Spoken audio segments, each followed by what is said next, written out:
So you've heard that 1 and 2 family homeowners in New York City can add a legal apartment to their home. And you're like,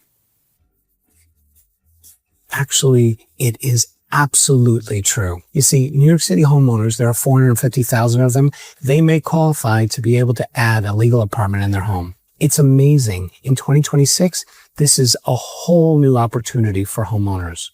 You see, in the past, whenever we talked about housing, it was always about how developers were going to build buildings and more apartments. But you see, this allows for what I call the micro developer. See, homeowners actually own land.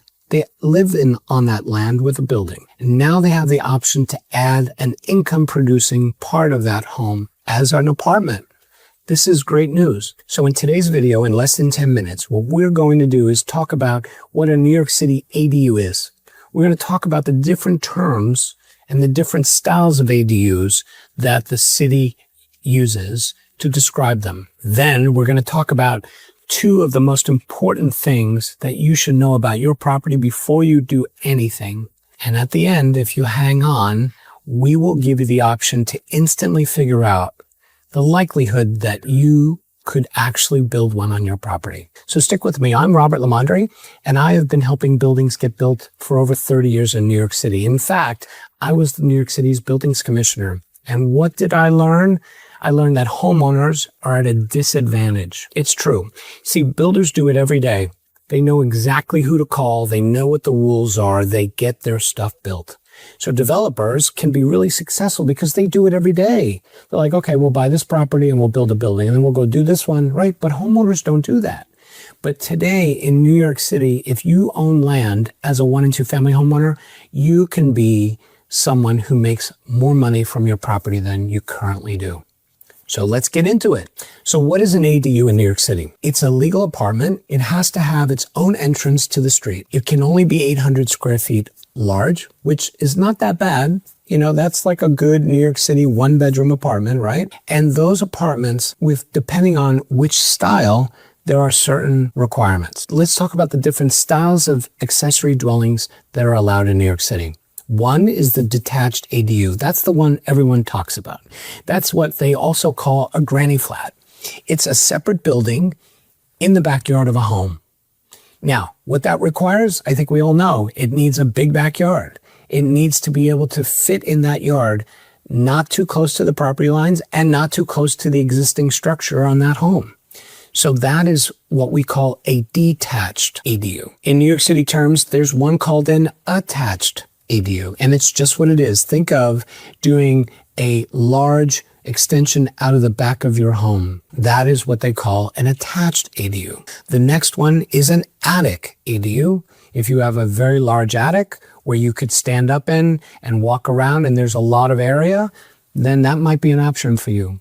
Also, a basement or a cellar can be converted, or a garage. One of the terms that I do want to define here is what a basement is and what a cellar is. And you say, well, I don't really need to know that. Well, you kind of do. If you go down into your cellar, most of your body, at least 50% of it, you're standing on the floor of the cellar, 50% of it is below ground, meaning you're kind of looking up into a window, and typically those windows are small. That is what they call a cellar.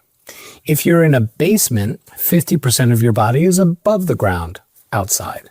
So when you look out the window, instead of looking up, you're looking out. If you wanted to build an ADU down there, there are going to be certain requirements and certain limitations that are going to be inherent with building in those areas. But that's for another time right now. Now, lots of homes have garages, and if you're like most people, there's no car in it. It's either a workout room or maybe you're storing some old boxes.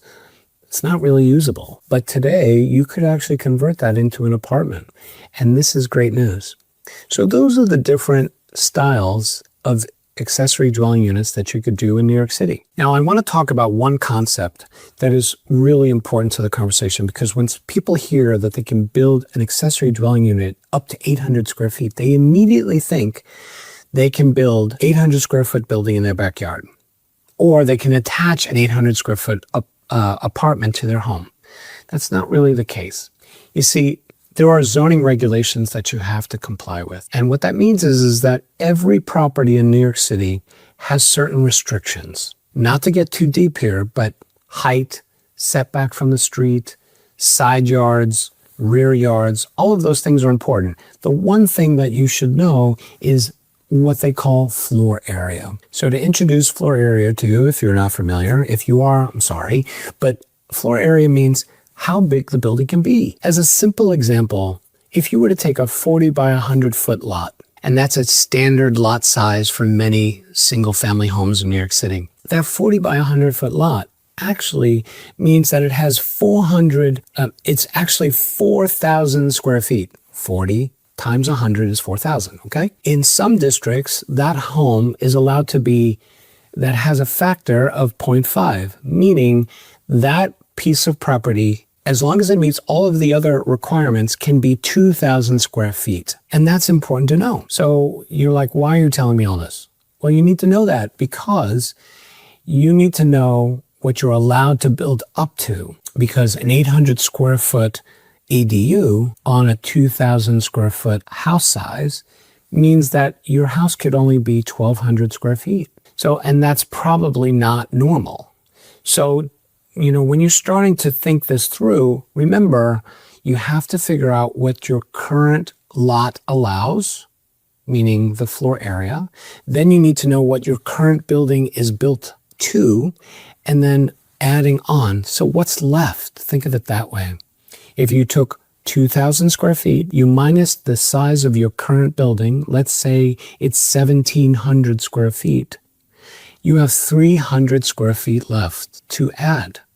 That is your number. That is the number you are allowed to add to your home. It does not mean that's the size of the ADU. It just means the home can only increase in size by 300 more square feet. Why is this important? It means that you can't just add an 800 square foot extension. It doesn't work like that. And unfortunately, all of these regs will limit what you can do.